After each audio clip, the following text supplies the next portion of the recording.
Why can no actor throw a football believably? Oh, it's Why bad. is it that hard to throw a football? Sounds right.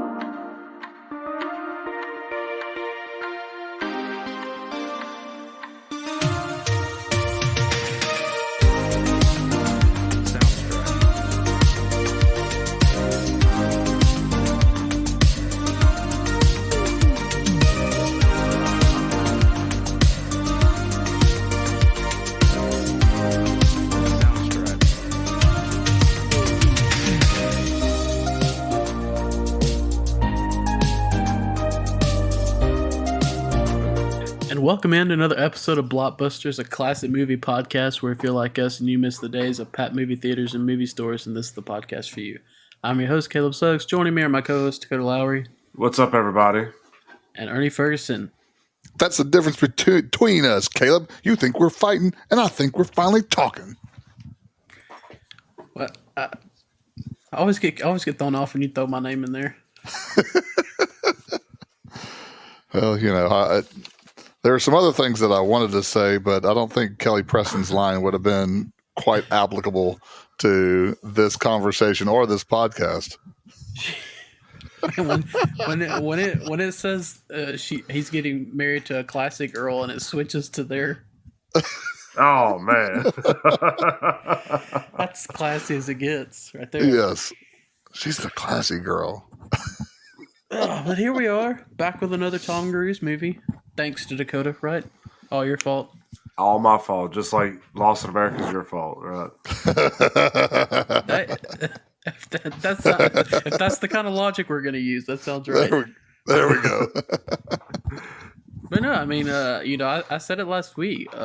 We had that discussion at the dinner table about Tom Cruise, and Dakota says that he only does the action role, which I think. That's no. I didn't say he does only does the action role. I said he plays the same character. Yeah, you said you said he played the same action star character, the Ethan Hunt, the Pete Mitchell from Top Gun. That's and it's the same Tom Cruise across all. After watching this movie, it reaffirms everything. What? It's this the same is Tom Caffey. Cruise. This is Caffey. This is Pete Mitchell. Yeah, Tom Cruise is not playing somebody very different here. Y'all are completely off base. This is I don't think the only difference between this Tom Cruise and Tom Cruise and like Top Gun is he has more lines in this movie. Let's see. He's an arrogant person How that is he arrogant? hasn't. How is he? I wish we had video. I wish people could see our faces right now. Goodness. Wow. Just the way he talked to Dorothy, period, and just the way, the entitlement that he had about a lot of things, he was just the fake laughing. I saw so many Pete Mitchell looks like during this time period. This is Tom. The only thing that makes this different, truly for me, is the last quarter of the movie. That's when you saw more of Tom Cruise acting different than the arrogant type of just rich party boy type of kind of action actor who's going through these crises, and then all of a sudden pulls himself through. All the characters that he played especially like in the late 80s and early 90s had that same type of trope to it. Yeah. Well, we'll agree to disagree. But this is, I think. You'll agree to disagree with both of us. That's exactly fine. Yeah. But I think this is where he's at his best, though. He's at his best when he's playing those characters that you would think they have it all type of things, but he's just kind of lost and he's unhappy, even though he should technically have it all, and he does that very well in this movie. He does, but he's still not the best part of the movie, though. I don't think. I think Renee Zellweger and Cuba Gooding Jr. outshined him. I think they're all great. Why can't they all be great? They can, but one thing's what I liked about this movie, and this is one thing I think we have seen before, but that is Tom Cruise truly going one-on-one with another actor. And what we've seen is like with some older actors, but this one with Renee Zellweger and Cuba Gooding Jr., they both fed off of Tom Cruise, and Tom Cruise fed off them really, really well. This is one of the few, again, the end part of it, one of the few Tom Cruise romantic affairs or whatever you want to call it in the movies that at the end actually looked like it didn't look uncomfortable. Because for some reason Tom Cruise, and maybe it's a Scientology in him, I don't know, him and drinking and him and having relationships with women just look awkward all the time. But again, I think towards the end really was key in that relationship, how Tom Cruise played it. I thought he did a much better job in this movie of that. Well, and I think we've mentioned this about a lot of other movies before. I don't really think that the big relationship that's painted in this movie is the relationship between him and Dorothy or whoever it was. I mean, it's him and his relationship with his job. And even with his, and we'll get into this a little later, but with the letter that he writes at the beginning of the movie, I was sitting there listening to it and really just sitting there thinking, like, man, this kind of sounds like somebody who's rediscovering their love for the marriage. Like thinking back to the first reasons why they got in there, and like the first reasons he got into the job and why he was doing it and things like that. And it kind of sounds like somebody rekindling their love for a marriage, and like it just, to me, the whole movie wasn't. To me, the whole thing with this like relationship with Dorothy wasn't. It could have been, and I understand this is the 90s and you have to have a female love interest in this whole thing, but you could have cut the whole part out, in my opinion, and the movie would have been fine, because it was more just him refining himself as a sports agent. Yeah, I think you're right. The bigger part of this, again, you have the sports part of this, you have the romantic comedy part of this, but I think I do agree with. I think the biggest part of this movie is the self growth or self discovery of Jerry Maguire from the beginning of the movie to the end of the movie, and they just use the relationships with Dorothy and the relationship with Rod to kind of show the growth that his character makes. Mm-hmm. Well, it's a movie. I mean, he's having an existential crisis, and it's a movie that really makes you think. You can. He's a sports agent in this, but you could have thrown him in any number of things. He could have been, a movie director or a record label. I mean, you could throw it. It doesn't really matter. But it's about the relationships that you have with people, how you treat people, how just the relationships he has with Dorothy. It's a movie that at the end of it, you're really going to think about where you are in your life with your relationships and where you're going to be in 20 years and your job and everything like that. So you can call it a sports movie, you can call it whatever, but at the end of the day, it's just a movie that's it doesn't really fit in any one theme. Yeah. Again, like you said, I think the relationship part of it is the key, because again, the most important relationship that they displayed throughout the whole entire movie is Rod and his wife, and how that affected Dorothy and how that affected Jerry throughout the time. Just kind of seeing that relationship, and how like the awkward scene at the seafood restaurant when she goes into labor, when they're all kissing up on each other, and then Jerry kind of like tries to snuggle up next to Dorothy, and again that it was just like, oh man, that is just so.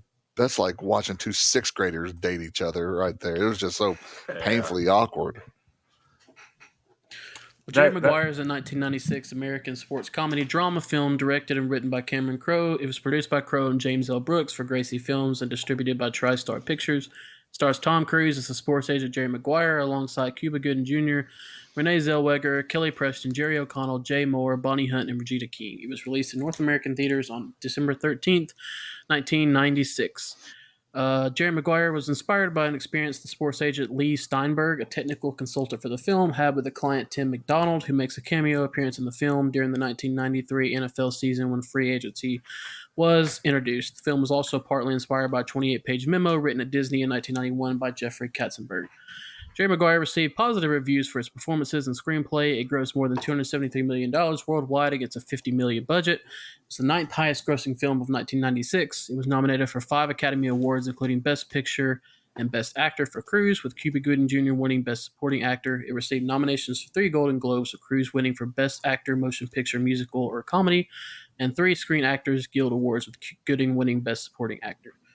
Jerry Maguire has gained a cult following and has spawned several catchphrases into popular culture, such as "You had me at hello" and "Show me the money." Cult following. We've had such discussions about what a cult following is.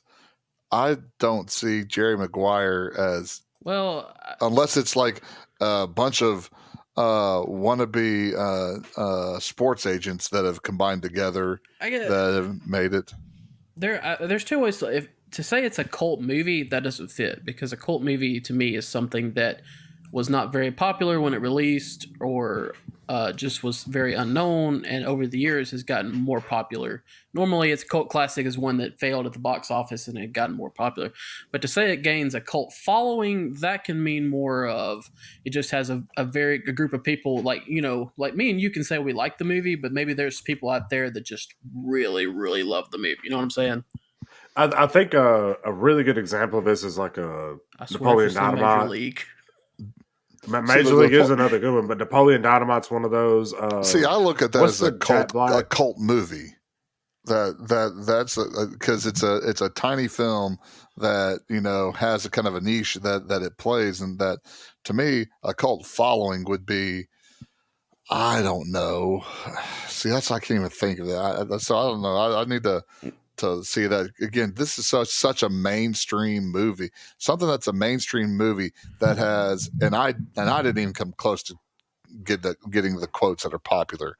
I mean, just the phone conversation between Jerry and Rod, you know, at the beginning of the movie had at least three famous quotes from it that just people rattled off over and over and over again. So that's why I don't see how this has a cult following. If it's making that much money, that ain't a cult. You know? I really didn't realize that there was so many quotable quotes from it. You know, so I really didn't know that. You know, but to go, I mean, I listed off the awards. You know, we haven't talked about Cuba Gooding Jr. yet. I mean, we talked a little bit about him, but you know, he's almost ahead of his time, I think, because you look at it now. Receivers are known for being divas these days, especially when it comes to free agency and everything. I mean, pretty much every big time receiver is known as a diva, and basically at this point, people say if your receiver is not a diva, then you don't want him, because that means he's not really that good. But here we are in 1996, and the role he plays as this receiver, this is just phenomenal. Yeah, you know, the sports guy in me is looking at this and telling me, you've got to be kidding me that he's an unknown quantity. All right, because the stats that Jerry, when they're at the pre-draft party and he was showing him around, he said that Rod had 110 receptions for 1,500 plus yards. Okay, so in 1995, that makes him the 5th highest receiver with yardage and the 6th highest receiver in receptions. He's not an unknown. Who was the highest? For yards? In 1995, you're telling me 1,500 was only 5th? Yeah, Jerry Rice, Isaac Bruce, Herman Moore, Michael Irvin. How much did Jerry Rice have? 1848. Well, and I think he calls that out in the movie too, doesn't he? He's like, he even mentions 2 of those other receivers' names and says, "Look, they have contracts and I don't. What's up with that?"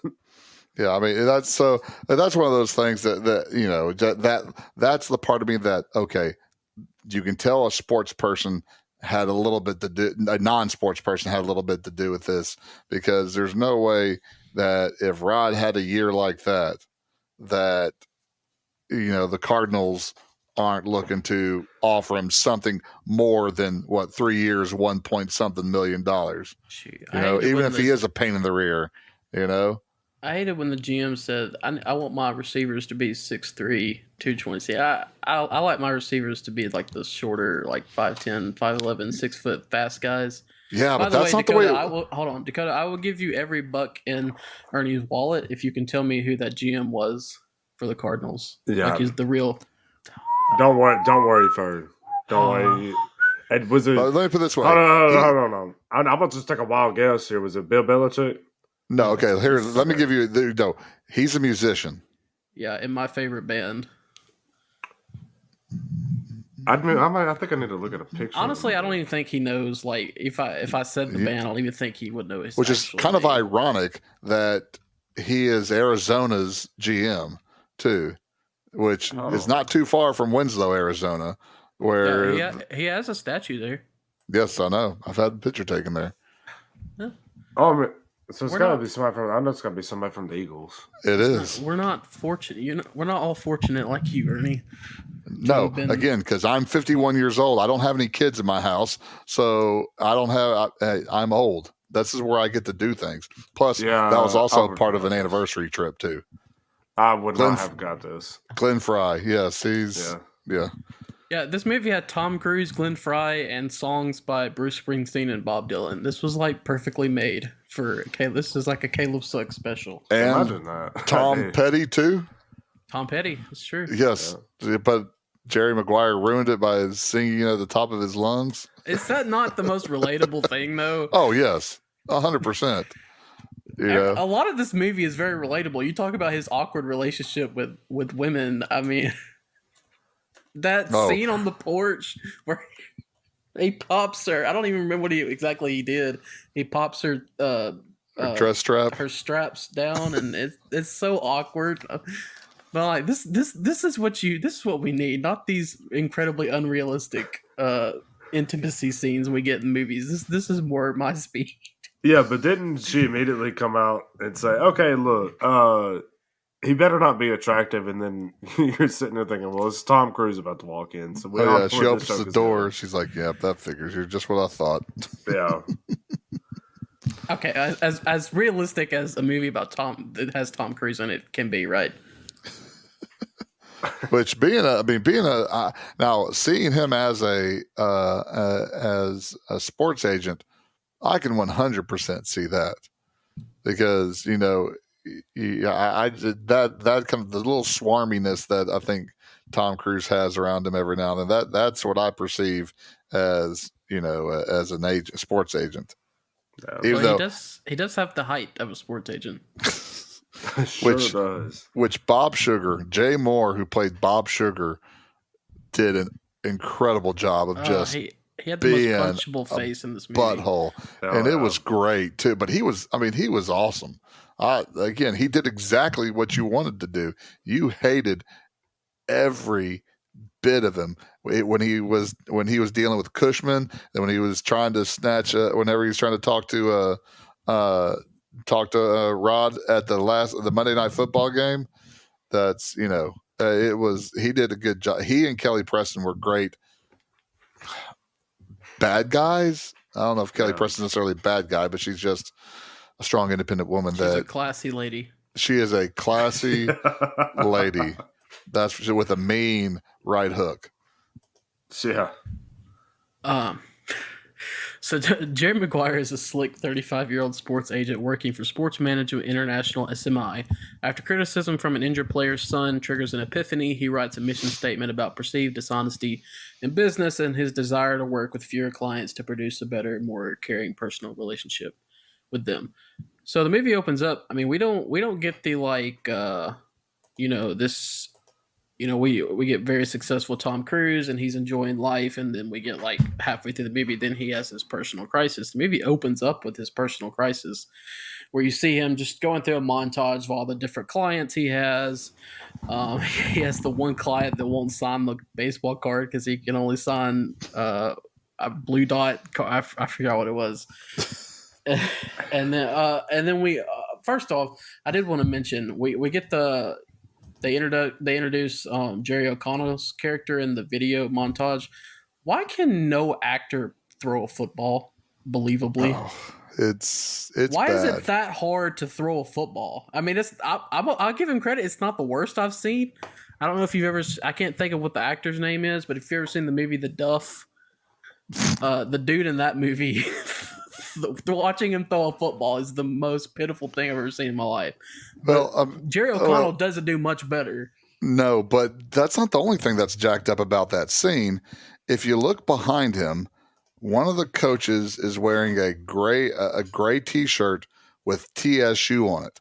All right, that's a reference to a movie that came out in '91 called Necessary Roughness, where they had this made up college of Texas State University. It's the exact logo, it's the exact colors. So they have this college coach who's behind him, like for a pro day with it should be pro coaches. But I love that little drop though that they had with that TSU, because I mean, if you like the Replacements as far as as far as not serious football movie, go watch Necessary Roughness, and it's a no brainer. This is not, I don't have to think much, but it's a funny little football movie. And so I thought that was kind of a neat little drop. I like the program from that time period. Yeah, but that's one of those things. Looking back on it, how much it took itself so seriously, I was like, I like a little comedy. I don't take any movie seriously where you have two dudes that spit in each other's mouths. Or head But by the anyways, window. back to this movie. So he goes through all his clients and just the kind of, I don't know what the word I'm looking for is, the just how Ernie saved me. Well, I mean, it's everything is surface level, and and he's showing the wheeling and dealing that he does, and it's not until not until he gets to the hockey player, and the son. That's where he gets this existential crisis, when the hockey player goes down with this concussion again, which will go into the concussion protocol that the NFL used later on in this. But, and the kid's like, hey, you need to tell him to stop. This could ruin his life. But the problem is that he needed to pay 65% of the games to get that bonus. Well, if the player gets the bonus, well, then Jerry gets that bonus, and so that's kind of where he gets this the whole entire mission statement, not a memo, but a mission statement idea was from that little kid who told him to and then shot him the double birds as he left. He spends all night writing this mission statement, and then he immediately wakes up and it goes down the lobby. And he's like, he calls him. He said, "Hey, have you sent that out yet?" "Yeah, it's all sent out." Oh, good. It's just which don't get me wrong, I kind of get why the kid was the way that he was. 100%. I mean, and it really kind of makes you feel for it, and I don't know. I mean, it's kind of hard not to echo exactly what I've said, but just like the whole existential crisis. But then when he comes down to the lobby and everybody's just clapping for him, and then he cut to the two guys and just say, how long do you give him? I don't know, about a week. Gone about a week. And then we get the introduction of Renee Zellweger's character, who, is just kind of on the plane with him. At this point, you're looking at Tom Cruise's character as the flashy sports agent. He's sitting in first class, and you get that thing where she looks at him and she's like, "It's not just a better meal, it's a better life." Yeah. And I don't at this point. At this point, she had read the mission statement, right? Because this is when they go through the airport and she quotes it to him. Yeah. Her son. Yeah. So we get this character who's just. It's not necessarily like just him because he's handsome or whatever. She's obsessed with this idea of him, this idea that he has, which again is a little bit different than what we normally get. No, you get the idea that she sees the man he can be. Even at the very end when he's talking about it's a very cynical world. But that's not what she saw in the memo /mission statement. She saw the relationships, and she believed, and that's the thing. She left the company because she believed in what he wrote and what it said there.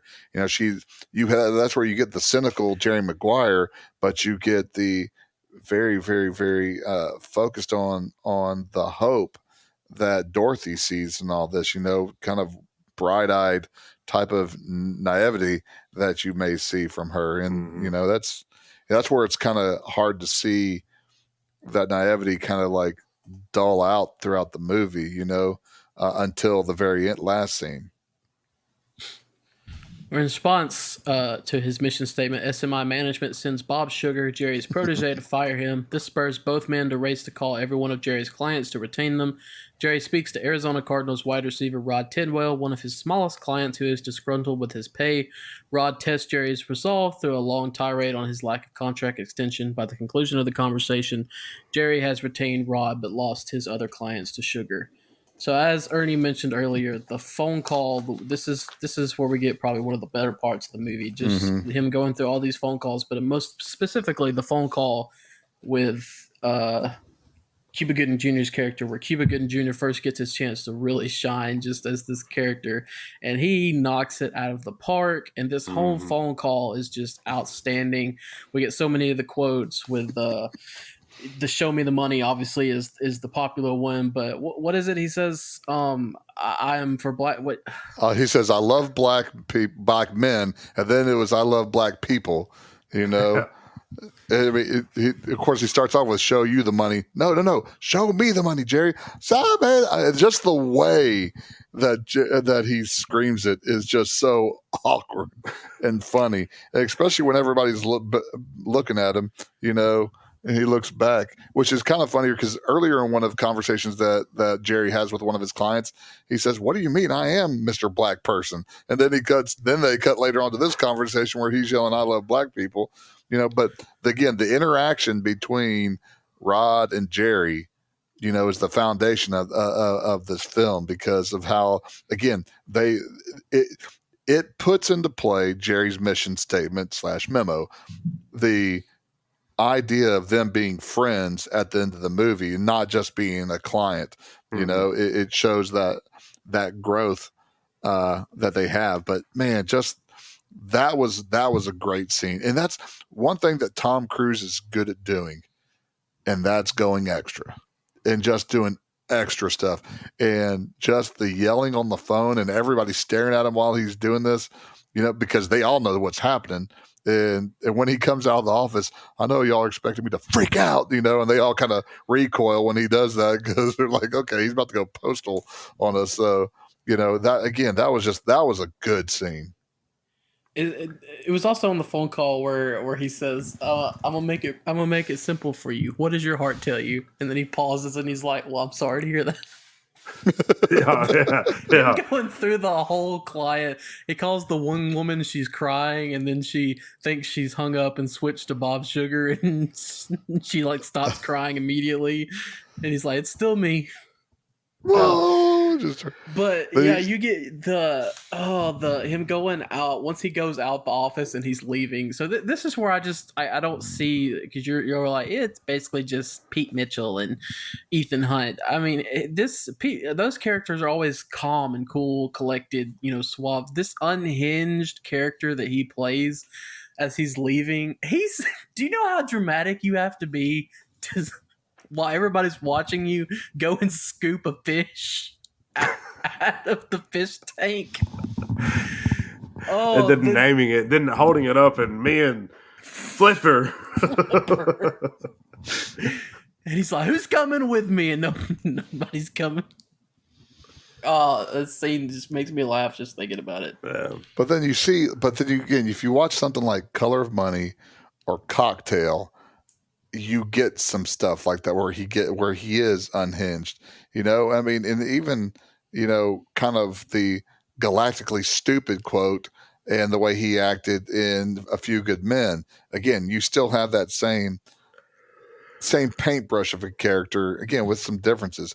So, but yeah, but you know, that's just the type of character that he plays seems to be very common. But again, that whole entire scene, again, from the getting fired and racing to the office, all the calls. And again, you can't ignore Bob Sugar also the whole time. I'm not saying that drugs were involved, but just this the whole entire thing with that was it was a brilliant scene to all the way when he took Flipper with him.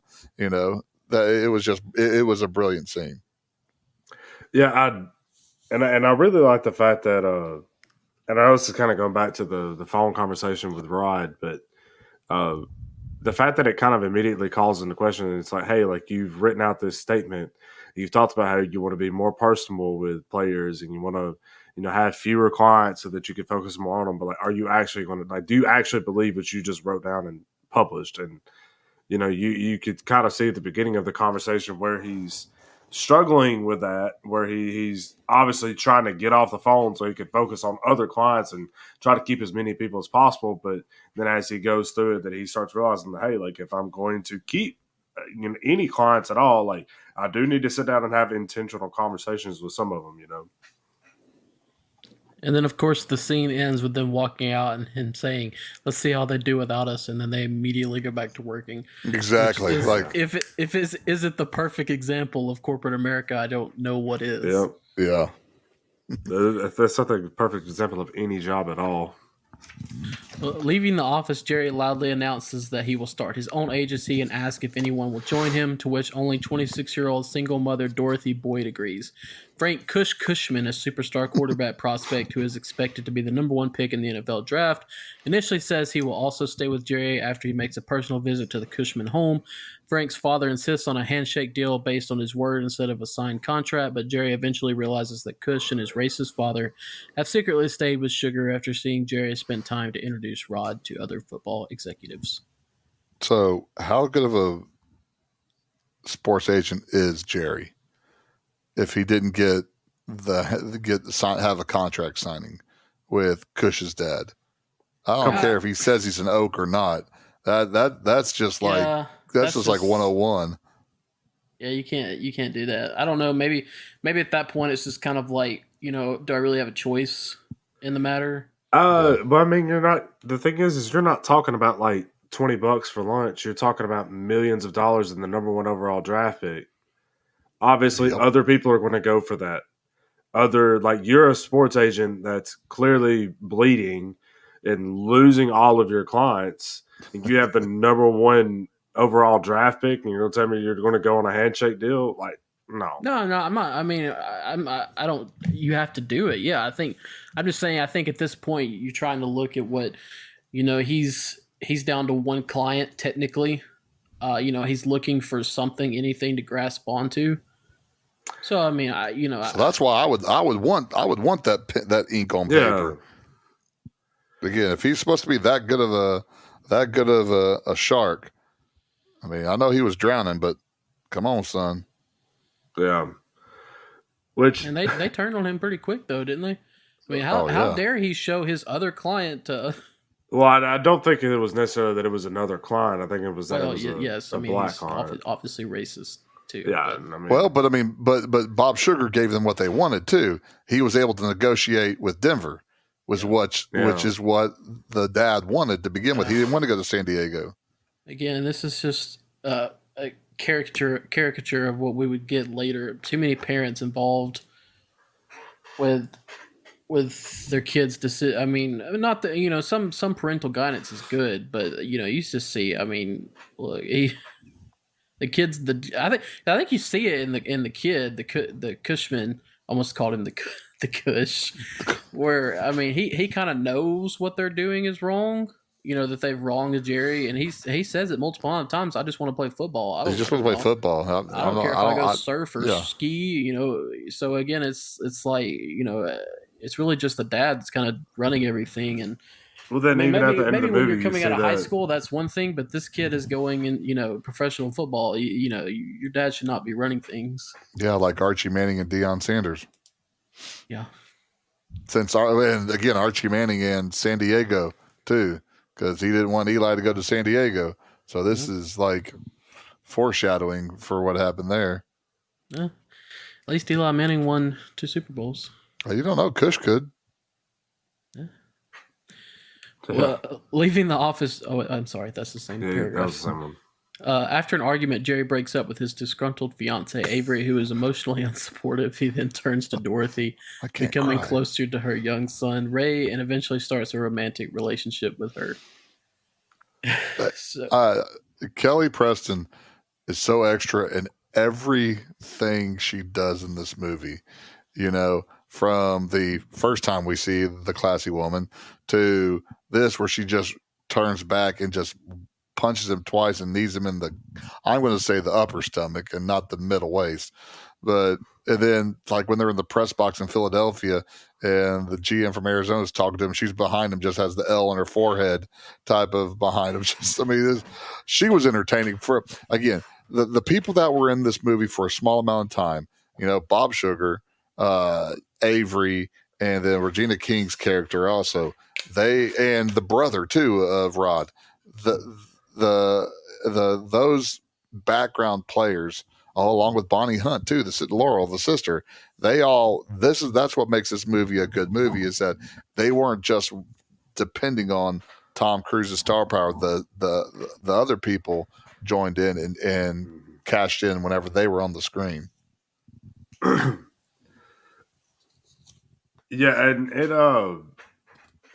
I think it also like kind of they go through the whole thing where they kind of talk about the fact that he can't be alone with anybody, and then they kind of go through this whole, even and she brings it up too when he breaks up with her, that he can't be alone, and you know, but then he comes up and his entire world's crumbling around him, and he breaks up with his fiance, and where's the first place he ends up is the couch of the one employee that he has, you know. Which that reminds me, what kind of friend throws a bachelor party like that for you? I mean, you don't have to. It was very odd. Yeah, that shows you how much nobody liked Jerry Maguire. I mean, because that was supposed to be his good friend from college that did that for him, and that just seems like a big middle finger to him, you know. But yeah, I don't, because especially that video where it was just like he can't. What was it they were saying? He can't be alone. He can't be alone. Yeah, he can't. He struggles with it. I don't know. Yeah, it was so weird, and they definitely slow burned this relationship with Dorothy too. But you mentioned it. We talked about Cuba Gooding Jr., but you mentioned early in the podcast Renee Zellweger knocks pretty much every scene that she's in out of the park. Yeah, I mean that's the cautiousness. Well, she falls in love with the ideology that Jerry throws out there. The cautiousness of like she's really, I mean, that part of Jerry she loves, but she's also physically attracted to him. But also having to play the dance with her son, knowing that you know she doesn't want him to fall in love with somebody of something that's not going to work out. To even whenever she stands up to Rod's wife, you know, for him. That was really kind of a big part also. Yeah, and that's what makes it hard of kind of coming in and saying that, like, you know, that whole relationship didn't really add much to the movie. Is like, because when she was on screen and when she was there, she did a great job. You know, she really portrayed the character very well, but plot wise, just I don't really think it added much to it. Well, yeah, again, I don't really agree with that. I think it's very important to the movie. I think if you take it out, it would take a lot away from the movie. It takes some of the heart out of it because, again, part of the things that pushes it is the relationship between Rod and his wife, and the relationship between Jerry and Dorothy, and how one marriage should be and how one marriage is not. But again, the whole entire movie is about the growth of Jerry Maguire. And we see the relationship he has with Avery at the beginning.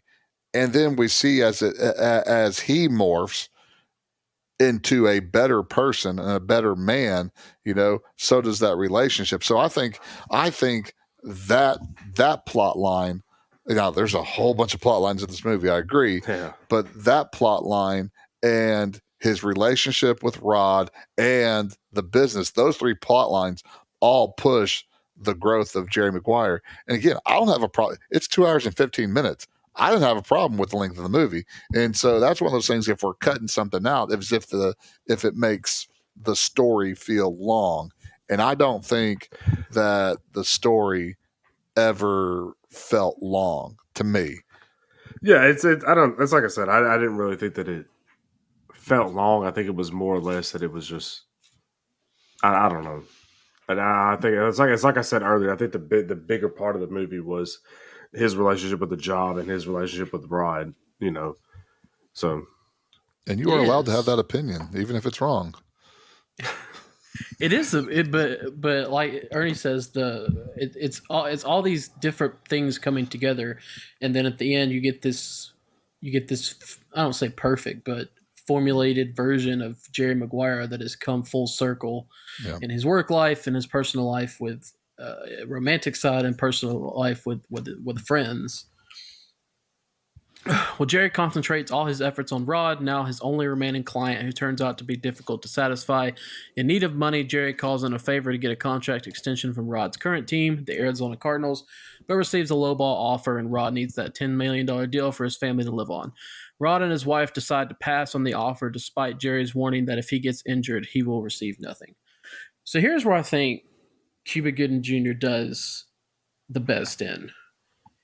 If you're not careful, the way that he plays this role, it's going to get taken as, oh, they're just trying to say that this is what black athletes are like. They're divas. They're they only care about themselves, you know. But he plays this role perfectly because you see it, you know, he's just a family man. You know, he's trying to do what's best for his family. Yes, he's eccentric, but I mean, he truly loves his wife. He truly loves his son, and he's just trying to be able to provide for them the best way he can. And he plays that role perfectly. So you don't get that. They're just trying to stereotype this role, and he does it so good. And I don't know. I know that they auditioned a lot of people. Jamie Foxx was included. I'm sure he would have done fine. But whoever would have done this role, you have to walk a fine line with it. And Cuba Gooding Jr. probably did it the best that anybody could have done. Yeah, the way, again, this is impressive of Cameron Crowe to write this character like this, because, like you said, it could have been a caricature of a black athlete and a black family too. Because even at the very beginning, when you meet Regina King, Marcy, at the beginning of the movie, you're thinking, oh, she's just this loud black woman, you know. But no, again, she has the same thing that Rod does. They are looking out for their family, not just their kids, but also his useless brother that's sitting in his house. You know, they're looking after each other, and you see that build. And one of the things that paints Rod as a good dude is after the draft, they're sitting in the airport, the Roy Firestone shows on, and the athlete's crying. He said, well, don't snort the drugs and stuff like that, and don't if you want to have a relationship with your daughter, don't push that woman away who's a good woman, type of thing. So again, he shows that, and just the interactions that you see between Marcy and Rod, it is a family man. And that's again, goes back to one of the interactions between Jerry and Rod. You know, you're all about the paycheck and not about the heart. Off the field, you're all about the heart, but on the field, you're just about the paycheck. You know, and that's where, again, the growth for Rod's character also starts to happen too. And that's just the different parts, the growth of the relationship between Jerry and Rod, you know, is kind of the movement for me. Again, being a dude in this movie. Again, I understand the relationship between Dorothy and Jerry, but for me, just watching the relationship between Rod and Jerry grow as they go on, you know, is really kind of the clincher for this. Because I mean, when they're being honest with each other, you know, that after the Philadelphia game, you know, that's really kind of where you start to see the teeth come out with each other and just kind of really going after each other, which I thought was a very poignant part of the movie too. Which that was when they were in the locker room, wasn't it? Like in the showers. The show me the money was, yes, but then there was then later on, whenever Jerry was dodging Dorothy after they got married, because you know he asked her to marry her because he was afraid to be alone. but then they were in Philadelphia, and so that's when it was nighttime, and they were walking, and they were just talking, and that's when he asked Jerry if he's had to talk with her, or maybe that when he said that, but there was a hard discussion that Rod was having with Jerry about his marriage, and then Jerry started talking about, I can't get you 10 million because you're a selfish, whiny kind of player.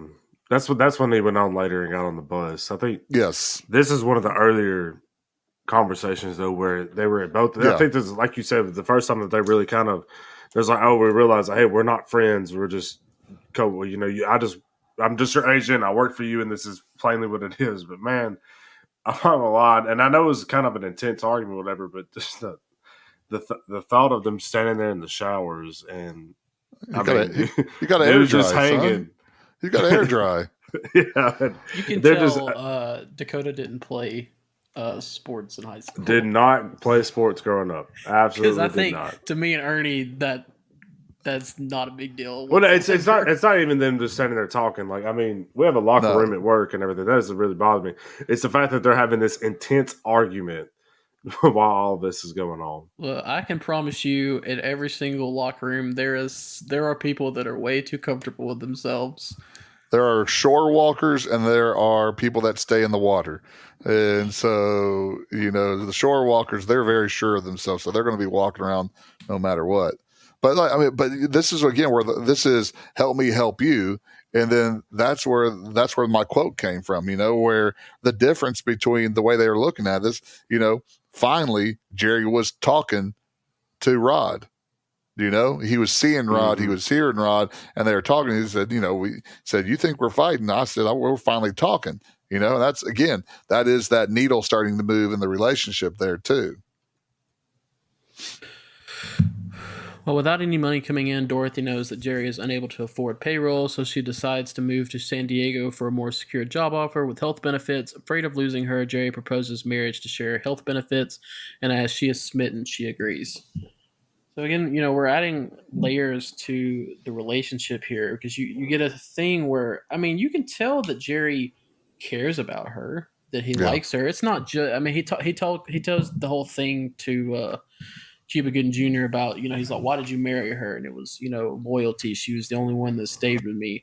But I don't think there was just, I mean, I do think there was actual attraction there, but you see he doesn't want to lose her, but at that time it's not out of necessarily romanticism. It's just he doesn't want to lose her. He doesn't want to be alone. And so, again, we go through all these different layers to their relationship before we finally get to the end. And it's tough to watch at times, but it works. Yeah, you can. I mean, just the the video of the wedding, where he's sweating it out and she notices it, then Rod notices it, and then just the complete avoidance by Jerry of being home. And just, you see, you don't want this to happen to Dorothy because Dorothy's a good person. Then she tells the story. Then you hear the story about how she got married to a guy she didn't like. He wasn't a very good person, but they had Ray, and then he dies. So you're like, oh yes, I want her to have something good happen to her.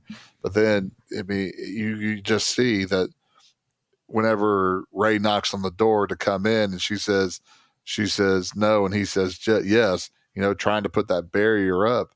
It was just, you see relationships like this, that there are some people that are in love with the idea of being in love, but not with people.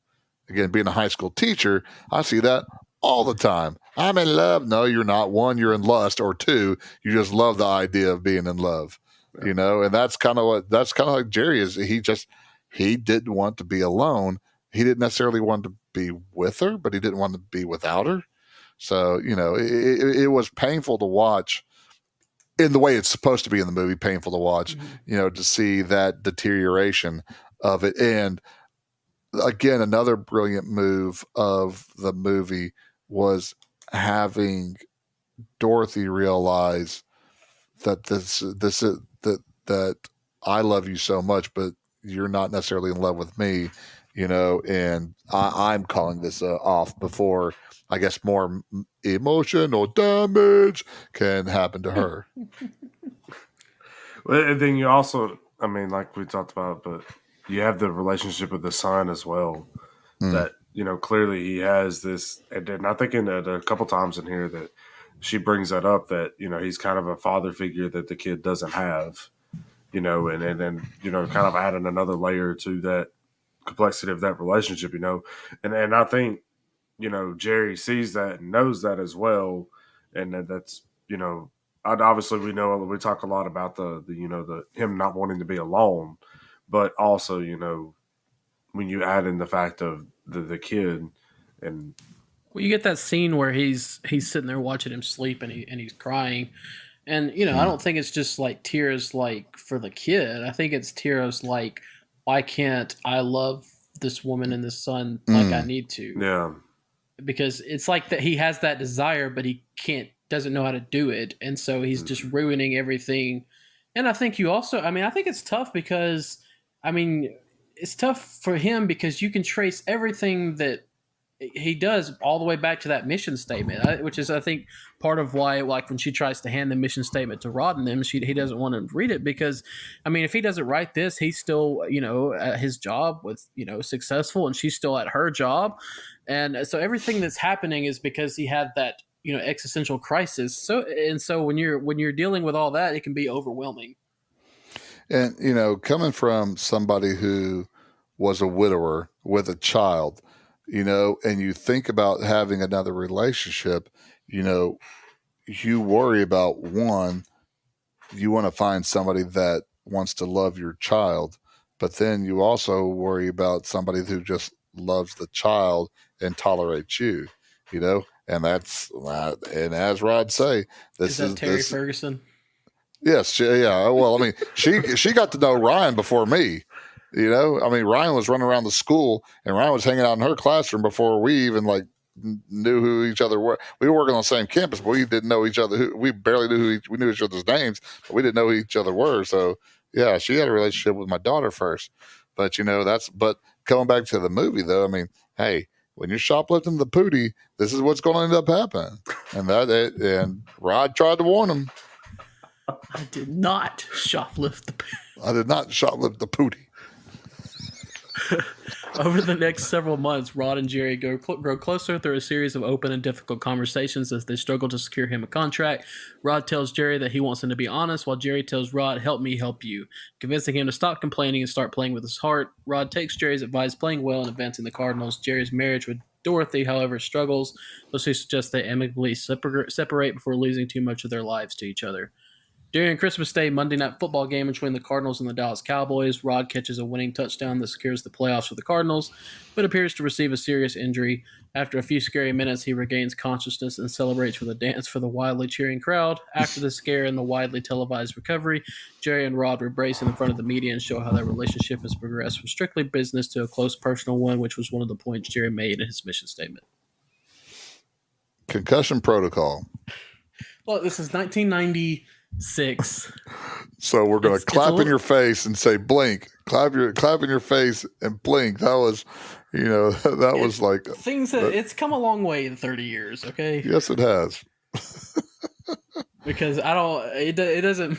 There's no way they would have ever let him just stand up and go. If he was out that long, he's getting gurneyed back into the locker room. Oh yeah. I don't feel like he would have been laid on the field that long. I feel like they would have. That had been a. Well, you have to be careful because you have to be with you try to. Obviously I'm not a team trainer or anything, but I would think the protocol is to try to get him to come to consciousness. Yeah, I'm surprised that they didn't bring the meat wagon out to board him and wrap the neck up, because that to me, when something like this happens, you're not just worried about you don't just treat the concussion, you treat the possible neck injury, neck or head injury.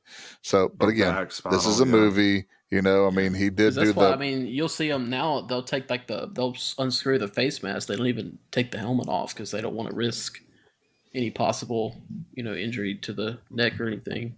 So, but this is this whole entire scene though it sets up again, the dynamic between Jerry and Rod, but also Jerry and Marcy when he's calling. He called her and she slaps her brother-in-law for being an idiot, and just this is again what we talked about, the mission statement memo about caring for your players, and just kind of calling her and talking to her and being down there and getting into one of Caleb's most important things about a Tom Cruise movie is the running sequence. Man, you stole it from me. Oh, so I thought I was leaning into it, holding it up for you. It's he's got to be like, look, man, y'all have like a runway or a tunnel, just something that I can run down, like just. Is there any movie that doesn't have a Tom Cruise run? I don't know. Did he run in the airport in this movie too to get to the scene after this? Yeah. So like he ran in the stadium and then ran in the airport to try to find a flight. Did he run in A Few Good Men? I'm sure he did. I know he did, because I know we said something about it. I'd have to sit there and think about it. But I tell you, I'm sure there's a movie he doesn't run in, but there are far fewer that he does it than he does. Correct. I do remember. It's funny. Valkyrie, when after they blew up the Wolf's Lair, it's the Wolf's Lair, right? I think so. Wolf's Den. He's not running from it. He's like fast walking. It's like he wants to run, but it doesn't work. Like I have to fast walk. But yes, I'm sorry to interrupt you, Ernie. No, we're talking about serious stuff, and we had to dilute on the Tom Cruise's. Are you looking up if he's ever not ran in a movie? I was just looking for A Few Good Men. But that's a really stretch. They said that he ran towards the judge with a piece of information that he uses discretion. He did not run. No. No. I mean, there comes a point to where it probably like became a thing, and I could definitely. There's probably not many in the 2000s, 2010s where he's not running. So I don't know at one point that became his thing, but I don't know. He doesn't run in Top Gun either. The Mission Impossible movies, I feel like are the. Because I feel like he runs in every single one of those. Like I can think vividly in my head scenes of him running in those. Is it him trying to convince himself or the audience that he's still young enough to do it? Shoot.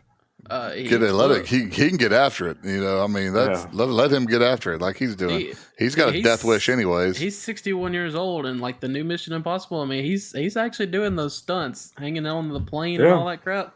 Man. Like I said, he's got a death wish. He's starting to show his age. Yes. Father Time is undefeated. It's going to catch up to everybody. So, but I mean, he can still bring it even at 61 years old. He can. I tell you, who is really starting to show their age is George Clooney. I don't know if that's off topic, but I don't know if y'all seen him lately. He decided for whatever reason, as he has gotten into his older years, that he doesn't want to be the Gray Fox anymore. I don't know if he like dyed his hair recently. It looks bad. But anyways, back to the movie, Ernie. Tom Cruise is like drinking unicorn blood anyways right now, so whatever works. But there you go. But now this is where we get the best Cuba Gooding Jr. scene was the press conference like afterwards where he's calling for Jerry, and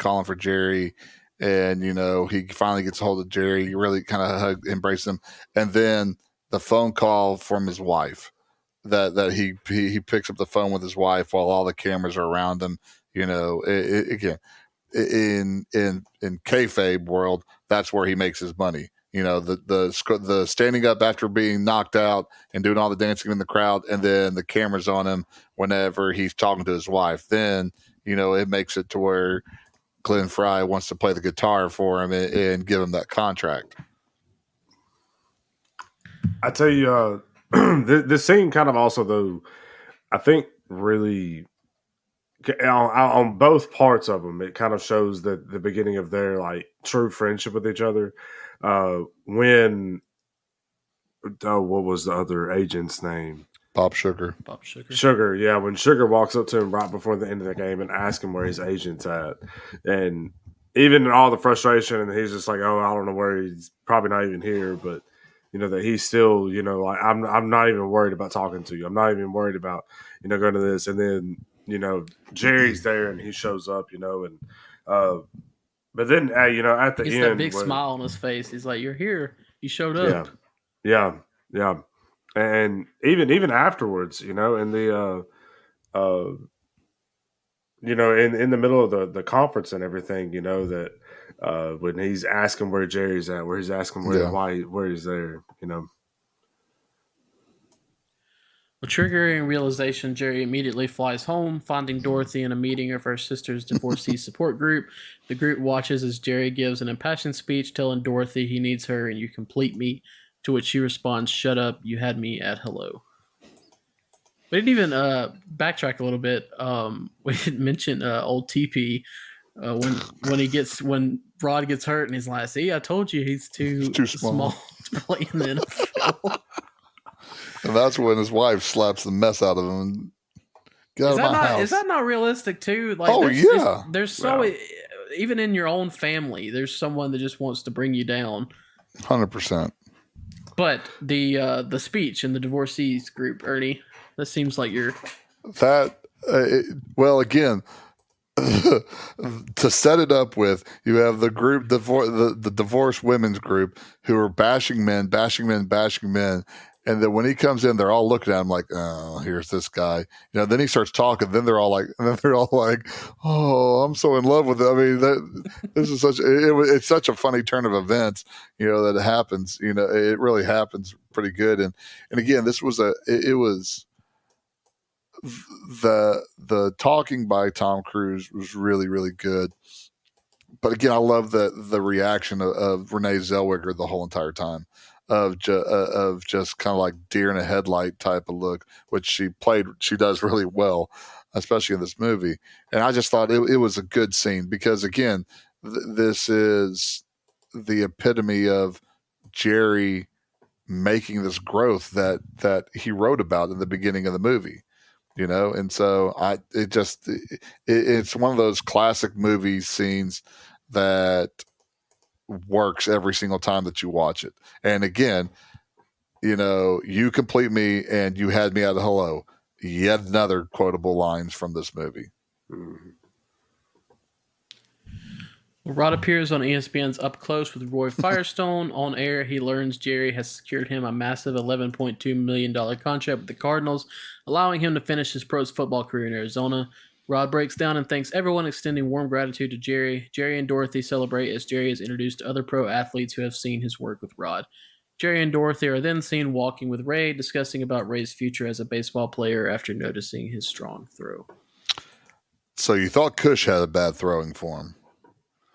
Ray's throwing form, there ain't no way Ray threw the ball that far with that form that he had throwing the ball. No, but Ray's also, 6 years old at the time?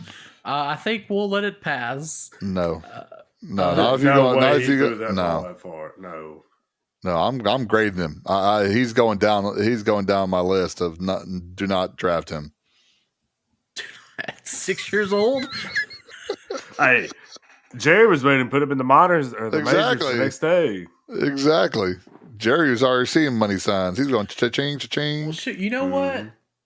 If you can't throw it that far at that young, I don't care what your throw motion looks like. Wait, he's 6 years old. We can work on it. Imagine how much better it's going to be.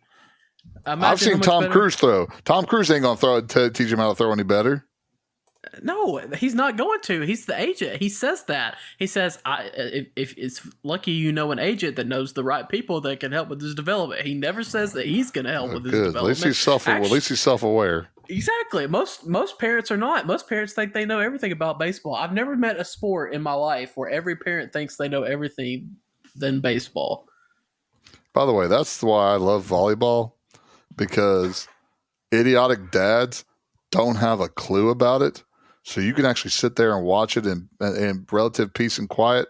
I mean, they're going to yell is hustle and talk to each other. I've been a sports writer for it'll be 10 years in July. I still have really no clue about volleyball. It confuses me, like their whole substitution pattern thing, like the whole libero stuff. Like it confuses the absolute heck out of me. I have no idea what's going on, and so when I'm asking questions, they're like the most basic sports questions that you could ask. And that might be my favorite high school sport to watch because my daughter played it, and I fell in love with the sport just because one, it's a lot quicker than the other sports too. But yeah, I like it. But that's neither here nor there. It's great organized hot potato. It's fantastic, especially when there's a big crowd. When there's a big crowd, it can be pretty fun to watch. Yeah. But anyways, back to the movie and football. Him going through and thanking everybody is, again, just, it made me laugh so much because as a sports writer, I see this all the time. Like I go to signing ceremonies, and you'll see a kid, and don't get me wrong, I'm not bagging any kid that gets to go play at the next level. That's an amazing accomplishment. But it just always makes me laugh because, you know, you'll get up there and they'll be like, I need to thank so and so and so and so and so. Oh. Well, it's very indicative of Cuba Gooding Jr.'s Academy Award speech because they gave him less than 30 seconds and the music started playing and he still kept on going and going and going and thanking people, you know, despite them trying to run him off stage. And he didn't care. 30 seconds? You won an Academy Award and you only get 30 seconds? I would keep going. Well, this is back in the you think it's bloated now, the Academy Award shows. It was very bloated then, like 3.5 hours to 4 hours long. And so they limited. Now, some people also say that race may have had something to do with it too. But it was still, but you could tell. Was Cushman's dad there? I bet he was. Which is weird that Beau Bridges is not credited in this movie. And that's Cush's dad, the actor that played Cush's dad. But he does not have a credit in this movie. And I guess he just didn't want to be known as a racist. I mean, I would think most people would not want to be known that, but you never know. Some people these days. Kiefer Sutherland has no problem with it in his movies. All right, well, that brings us to the end of the movie. Anything you guys want to add before we go into the rankings? Oh, yeah, there's one thing that I was thinking about with this. This guy has no money coming in at all. And how in the world is he living? Okay. I mean, I don't know how it works. I mean, I don't know what money he had. I mean, well, here's the question that I have. As an agent, you get paid for the contracts that you write up. Should he not still be getting money for all the contracts from, unless it's one of those things that the money goes to the company and then the company then shells it out to you. I don't know how that works, but you know, well, even still, I mean, Cuba Gooding Jr. up until the season started was still under contract, so he would have, I guess, technically still been making money. So yeah, a little bit up to that point, because it wasn't until the season started that he didn't have. But yeah, I don't know how all that works. But because I mean, he even says that he still had health insurance, and that was the whole reason he married her. Yeah, that was my question. I didn't really know how he could still have health insurance. Because, like, I don't know if you know, but private health insurance, not through a company, is fairly expensive. Yes. You know, health and then insurance you add for on your family when you went through a company is expensive too. So I can only imagine private health insurance. Yeah, like I think that was one of the things that I thought I was thinking about this whole movie was how in the world is this guy living? How is he paying for a wedding? How is he paying for these flights to go all over the United States to watch these games? Well, now, in fairness to that, the flights, he's probably got a bazillion, flight miles. Well, yeah, okay, yeah, I can see that. But still, hotels and things. Well, I guess you can use miles for hotels too. So, big question before we take off: how long do Jerry and Dorothy stay married? I agree with you, Dakota. Not very long. I don't. Again, they have this one emotional rebound, and I think it's. Why do you have to ruin the movie? Why can't we just think they live happily ever after? look, let me tell you. Because it's a cynical world we're living in, Caleb. Yeah, Let I me tell know. you. So let's live in this movie where we have this great ending. Great ending. No, they're not. Money magnifies who you actually are. Okay. So as soon as he becomes a successful sports agent again, he's going to go right back to the way he was beforehand. But he was a Avery's coming back, and she's going to show him what class is again, and he was they're a going to be back successful together. sports agent at the beginning of the movie, and he gave it up. On accident, not on purpose. Yeah. No, he didn't give it up. No, it was taken from him. He did not voluntarily give that up. Remember, because he was trying to retract that, and he was still working for the business until Bob Sugar said, "You gone." So no, yeah, your boy was what did not give it up. Your boy got canned. All right, so ready to move on to the movies? Yeah, let's move on. Yeah, all right. I guess hate I'll you go guys. first. Obviously, we know I have a love for Tom Cruise. I think this is one of his better roles. As I said earlier, I think he thrives in those roles where it seems like he should be that character that has everything, but he just really suffers like he really has nothing, and I think he does that well in this role. He's great in it, but also Cuba Gooding Jr. is fantastic in it. There's a reason he won the Academy Award for Best Supporting Actor. Renee Zellweger is great in it, and even all the minor characters that are only in it for a few scenes, like Kelly Preston and Jerry O'Connell, and even Glenn Fry, are really good in it. I love the story. I think Ernie put it. It's a little bit of a lengthy movie at 2 minutes, at 2 hours and 15 minutes, but it doesn't ever seem too long. There's a lot of layers to the story, and it all comes full circle at the end with what I think's a good ending. You two may be cynical, but I like the ending of the movie, so I'm gonna give this a 9. I agree. I think this is one of Tom Cruise's better performances. I don't think it's his best, but I do think it's up there. I think it is a version of the Tom Cruise that we've seen in previous movies, but I think the second half to the last quarter of the movie, we see a bigger difference from Tom Cruise. And again, we've said it over and over again: Cuba Gooding Jr., Regina King, Jay Moore, Renee Zellweger, all Bonnie Hunt. Also, all of them I thought added to this movie. It really kind of laid some depth into it, and I'm also giving it a 9. Yeah, I'll be honest, and I know I say that Tom Cruise plays the same role in every movie, and that it is what it is. I do love getting under Caleb's skin, but that's not saying that I don't enjoy it. That's not saying that I don't enjoy the character that he plays. I think he did a great job, and I think overall the casting was great in this movie. Just I think everybody really kind of brought their A game in this. There wasn't really a character that I didn't like because I wasn't supposed to like them. Everybody that was there that I really enjoyed watching them and seeing it. The plot is a pretty decent plot. Like I said, like y'all said, it was a little long, but I didn't really have an issue with that. But for a sports movie, for a guy who's not really a sports movie, overall, really did enjoy it.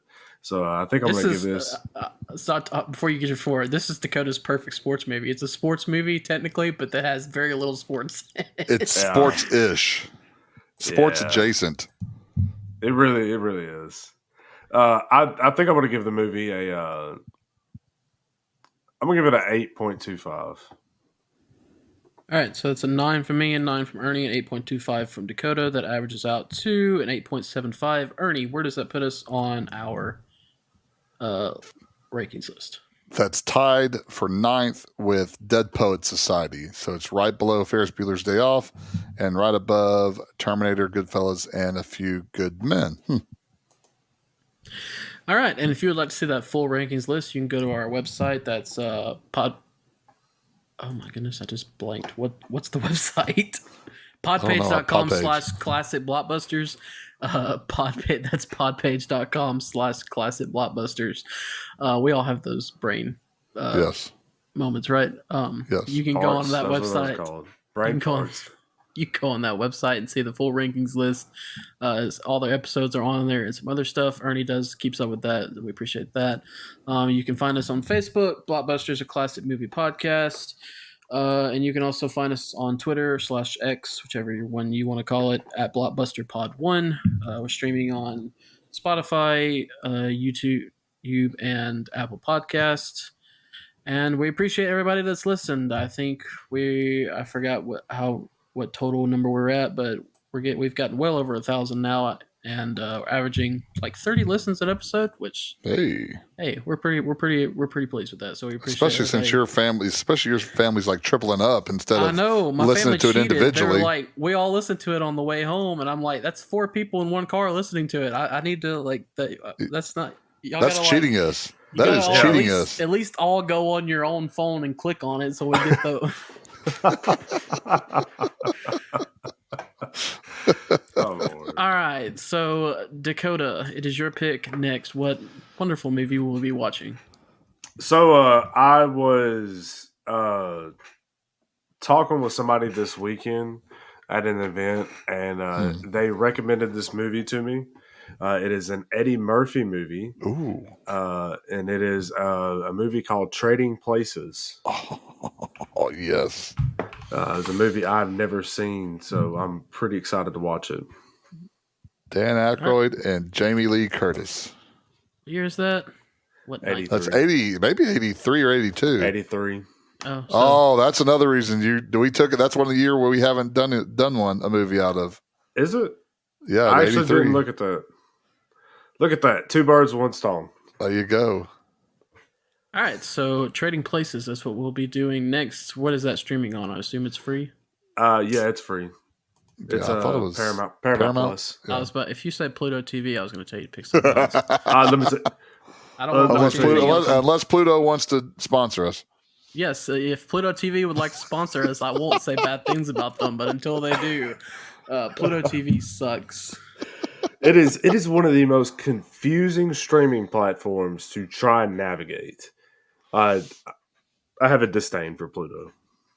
Yeah, well, when I picked Jerry Maguire, it was on Amazon Prime, but apparently it went away in the few days after that.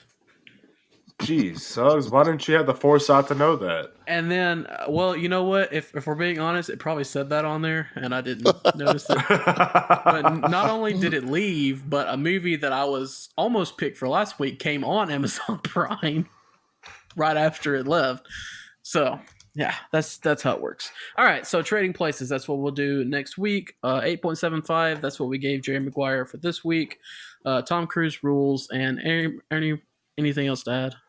Yeah, you know what kind of sports agent Nino Brown would be? Son, he'd like hold people's legs up over a bridge saying, you better sign this contract. Man, that's what I'm talking about. Why did I ask you? I could have just ended the podcast. And we'll see you at the movies next time.